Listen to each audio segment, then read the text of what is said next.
Hi, welcome to Peak Moment. I'm Renee Donaldson.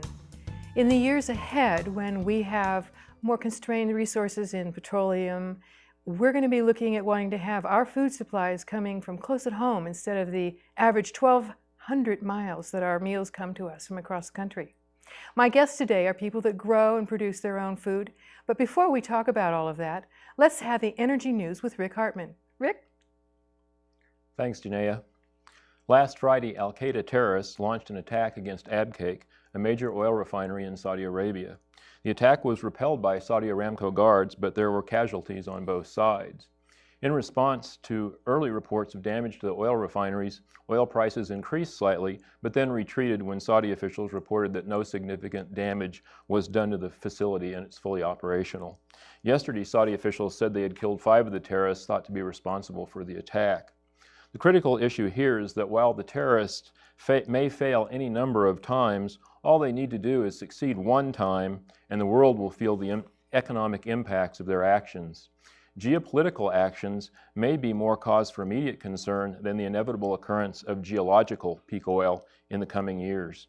The New York Times reports that in Nigeria, a group armed with only a few boats, some machine guns, and a grenade launcher were able to shut down 1/5 of Nigeria's oil production recently. This was just one of many such incidents there that has continued to cripple oil production in that African nation. In food news, Peak Moment News continues to follow the plight of the American farmer. These people are the people who work to feed our nation, and they are increasingly reporting more economic troubles. In North Carolina, the Asheville Citizen-Times reports a Hendersonville farmer is struggling with increasing fuel and fertilizer bills. His small dairy farm of 220 milk cows has seen his fuel and fertilizer costs increase significantly this year. Corn, cotton, rice, dairy, poultry, and hog farmers are also seeing the largest increases because their farms require the most intensive inputs of fertilizer and fuel. In the last 2 years, fuel and fertilizer costs have risen 47% and will increase $1.7 billion again this year. An Arizona farmer who grows 7,000 acres of cotton also complained that price volatility of fuels and fertilizer make it impossible for him to budget for his future expenses. A Fruitland farmer sold his beef cattle farm last year, so now he farms only apples.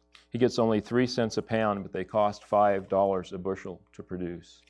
A current Bush proposal of a new tax on dairy farmers and federal cuts to dairy, grain, and cotton farmers only add to the problem. With commodity prices flat, farmers are struggling to continue to be profitable. An Illinois Farm Business Management report states that 2004 corn costs per bushel were about $2.50, while costs per bushel for soybeans were about $6.80. Today's commodity market reports show that the selling price for that same bushel of corn to be only $2.39 and $5.93 for a bushel of soybeans.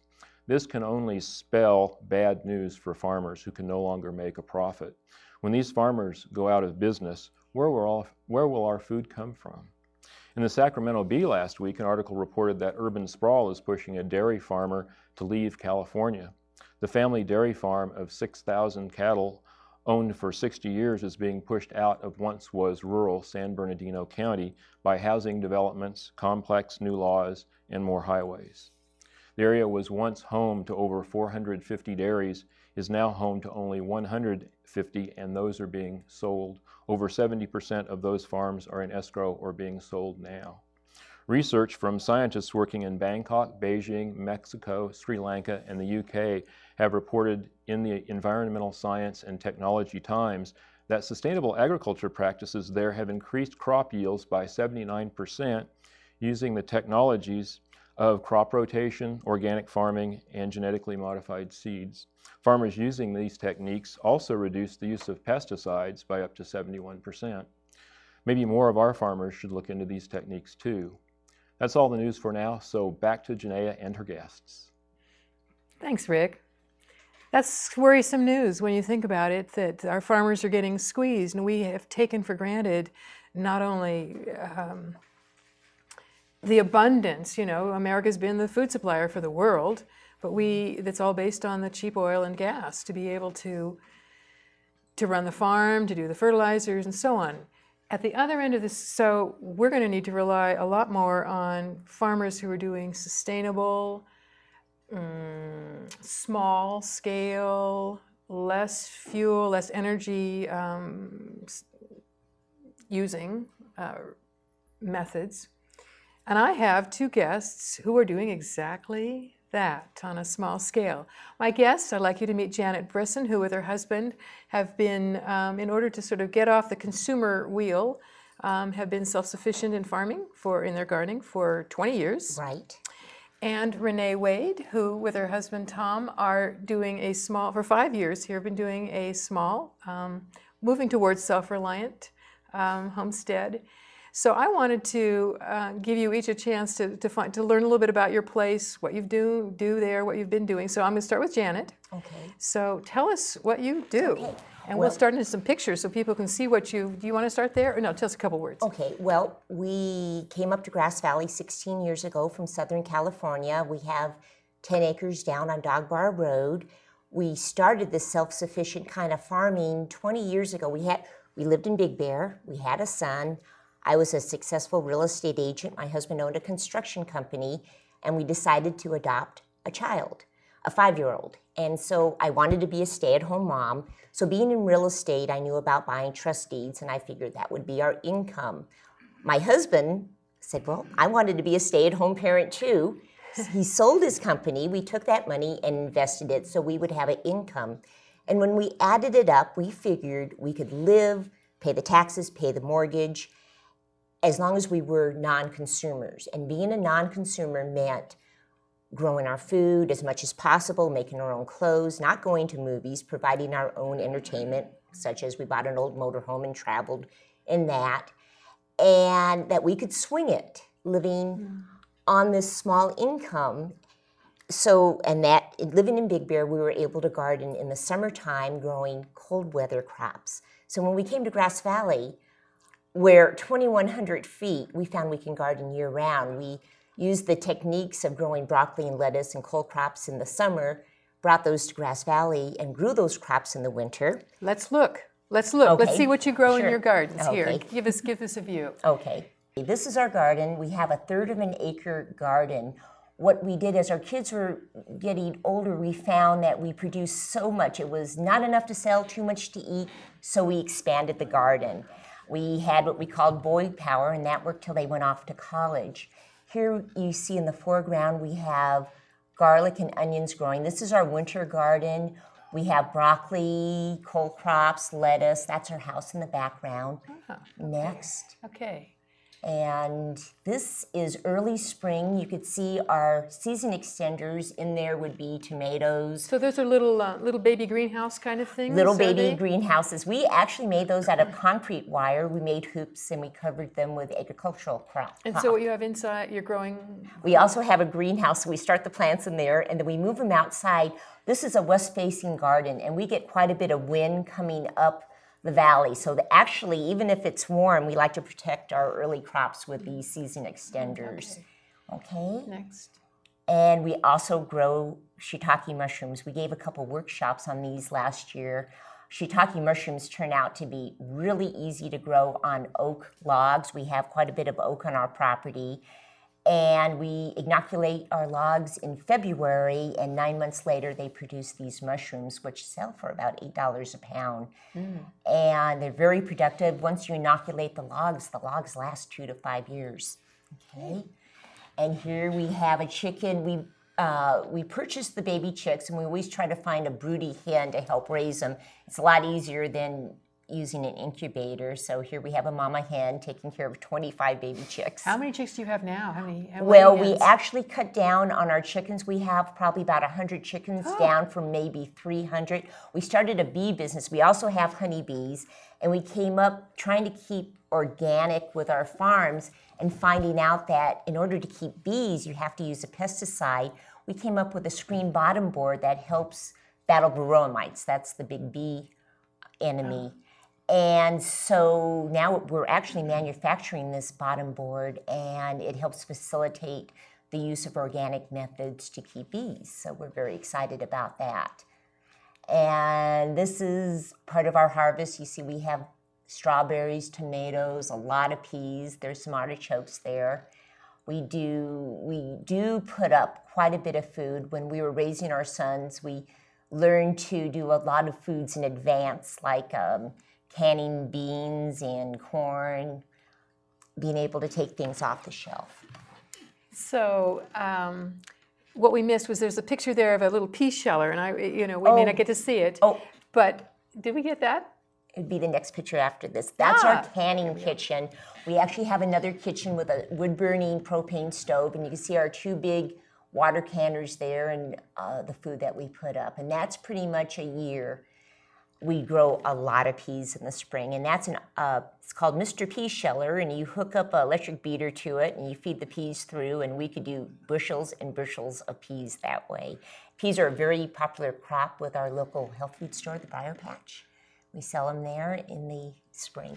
Well, I knew about you before I met you because I'd go to Briar Patch and get some of your eggs. Right. So give us a little tour here of some of your treasures. Right. Well, from our your eggs farm. is our big selling item. We feed our chickens. We go all the way down to Modesto to buy organic feed, but mostly our chickens are pastured. We have a way for them to get out into our horse pasture, and they eat a lot of greens, where the organic feed is sort of a secondary feed for them. So you've got them eating grasses. We have them. Every weed that we pick go into the chicken coop, and so that makes our eggs very popular. We advertise that they're pastured and only fed organic feed, and so these sell at the Briar Patch. We also sell honey that at the Briar Patch, and at a spa down in Roseville called Metamorphosis, they carry our honey.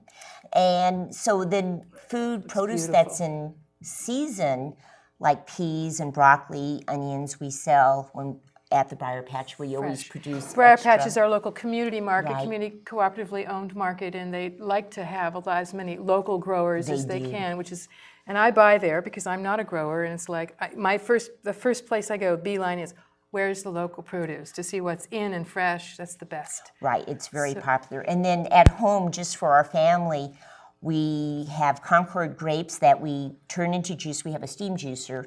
And from there, having this on the shelf, if we need jellies or jams, we can just go ahead and take the grape juice off the shelf and make grape jam. We grow dried beans. We grow beans that we dry, and we either cook those fresh or we can them up. So we can take beans off the shelf and make burritos or bean dishes. With our boys, it was handy to have food rather than start all the way from scratch.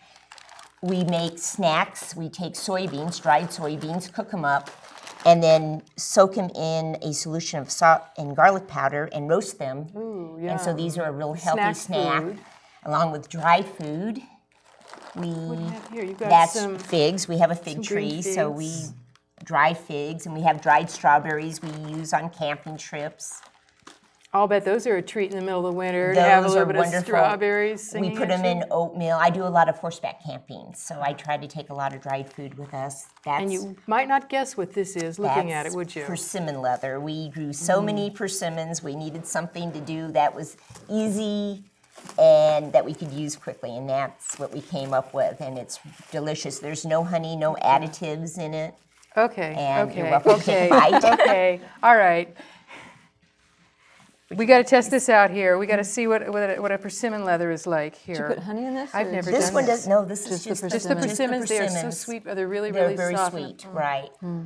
Now, those of you who are watching, just have to imagine that you were tasting, ooh, that's good. Isn't that good? What a nice way to have a snack.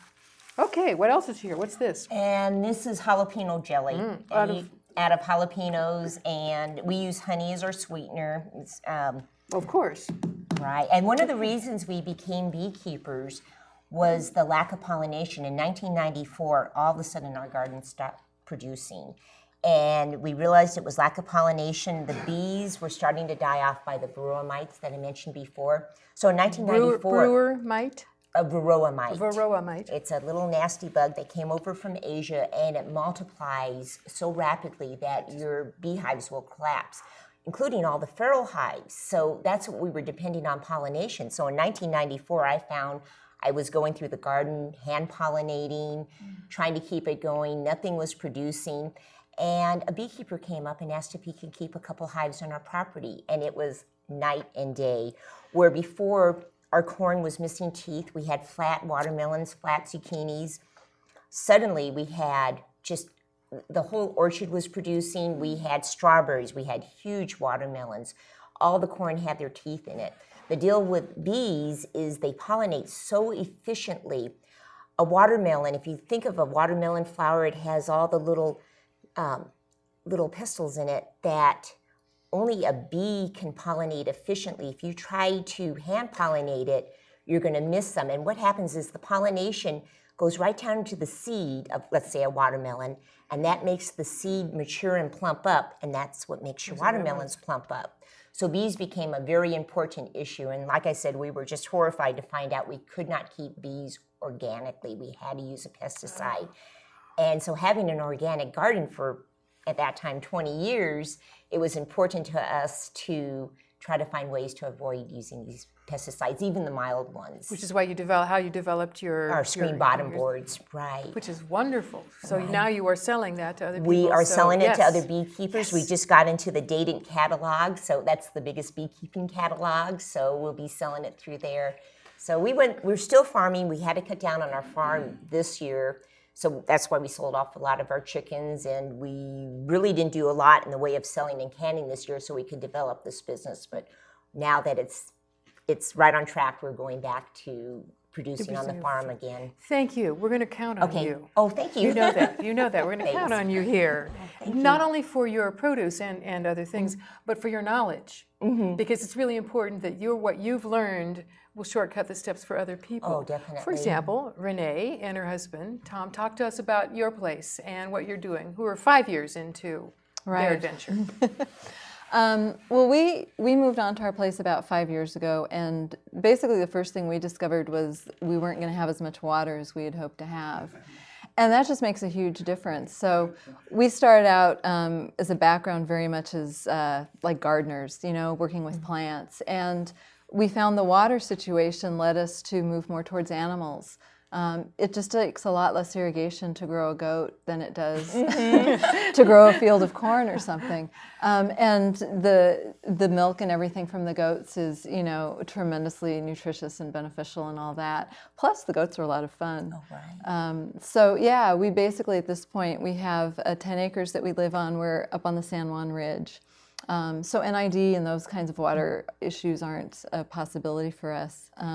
So let's take a look at some of your critters, since you're an animal place here. This is part of our flock of turkeys. We have heritage turkeys, so they're older varieties of turkeys. These are gray slates and bourbon reds. That's a nice bourbon red tom. Right now, actually, we're down to 4. We have some predation problems we've learned. We had a bear come along in the middle of the night one night, and I don't think it actually ate that many turkeys, but it scared them away. And they hadn't come back. We actually thought they had been eaten. But then a neighbor came by about 2 or 3 weeks, well, actually he came by a month after we had lost the turkeys and said, you know, I saw a flock of turkeys that just looks like exactly like these ones you have here in my front yard 2 weeks ago. We thought, okay, scared off, but you know, still alive and thriving. And that's one of the things we've discovered about the turkeys is they're very well adapted to this area. Ours are literally free range. They just ranged further. They just ranged further and further. But the ones we have even just wander around free.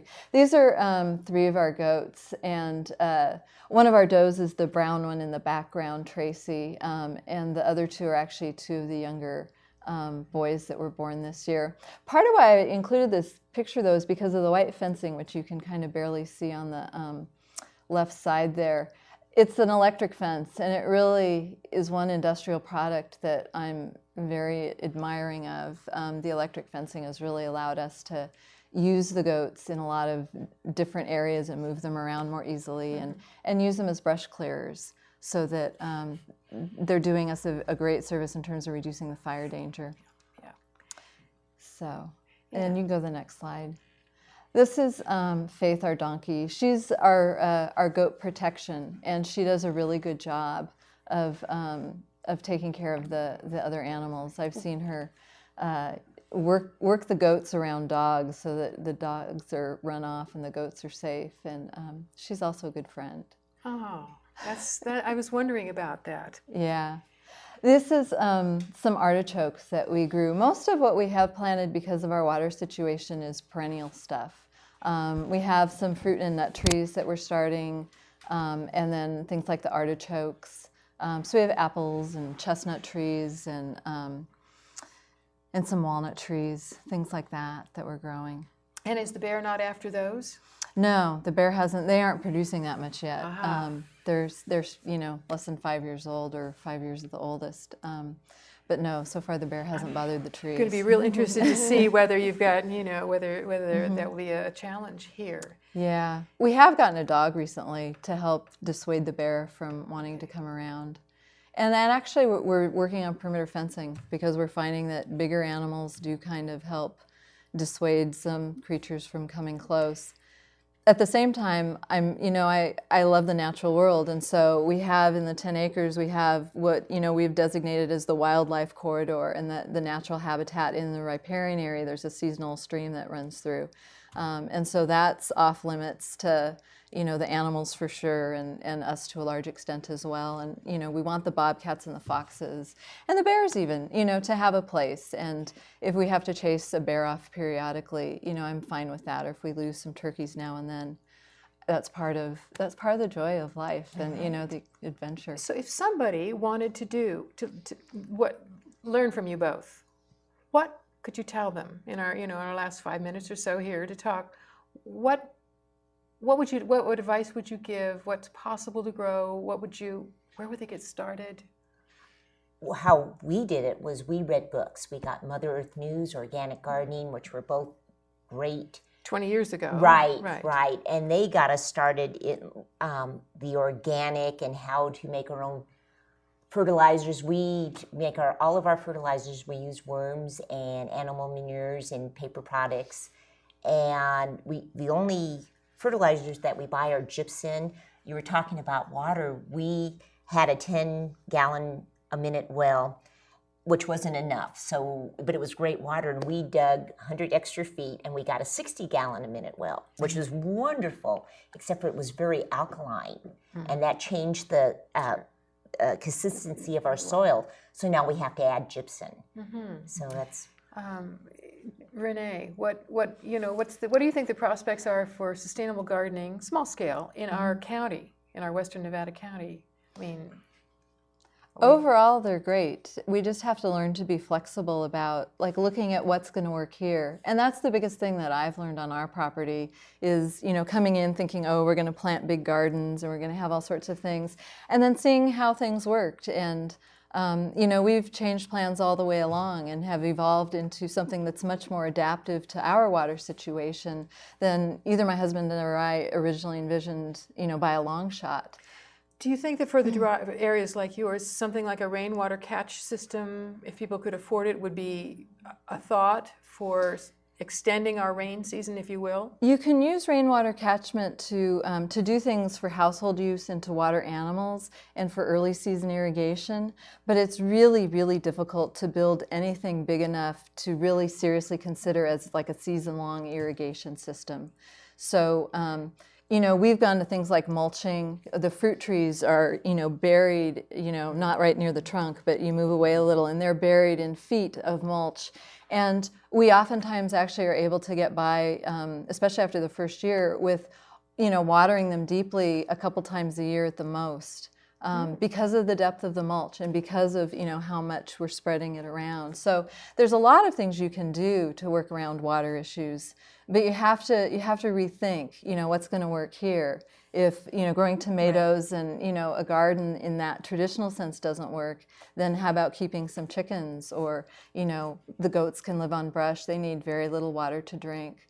So it's just a lot of it's about learning to be flexible and really look at what your situation is and what's going to work instead of trying to force, something that won't work into the situation that you have. So permaculture, if I remember, you're a permaculture instructor, and give us just the little capsule of what a permaculture is. What is it?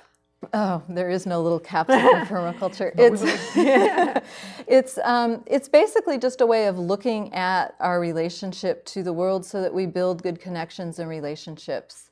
Really, in a nutshell, that's all it is. It's about getting your farm connected to your home, connected to everything else you're doing in your life, connected to your neighbors. So it's about looking at things in very common sense ways. How do we work with water so we infiltrate it instead of let it run off into the ocean?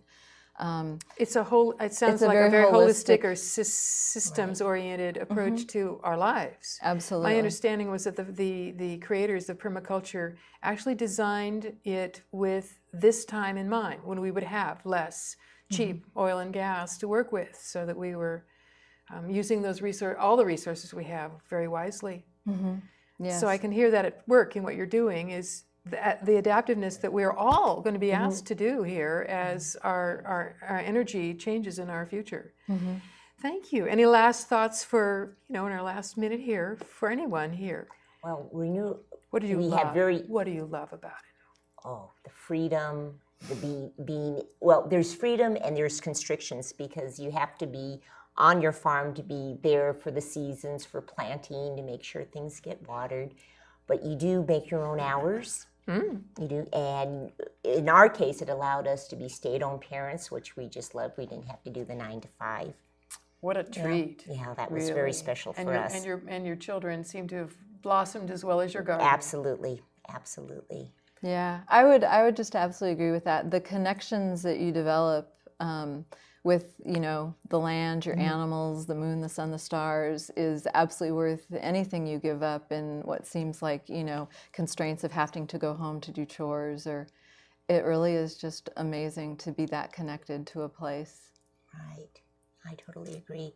And the way that Rick was talking about how the farms are being paved over at such a rapid pace where people are relying on other countries to provide food, and without gas to get that food here, it's a very scary future for us. And the water situation, where we're depleting our underground water, or the water tables are changing. One of the things, like I said, we year-round garden. Our biggest gardens are in the wintertime, where we can rely on winter rain. We're so lucky to be at this altitude that we can do that. Wow, thank you so much. I think we've just touched the surface, but there's more to go. And thank you for the inspiration you both have in the lives that you lead and the food that we're going to count on. Oh, thank you. Thank you for joining us on Peak Moment, and join us for next week's half-hour episode of Peak Moment.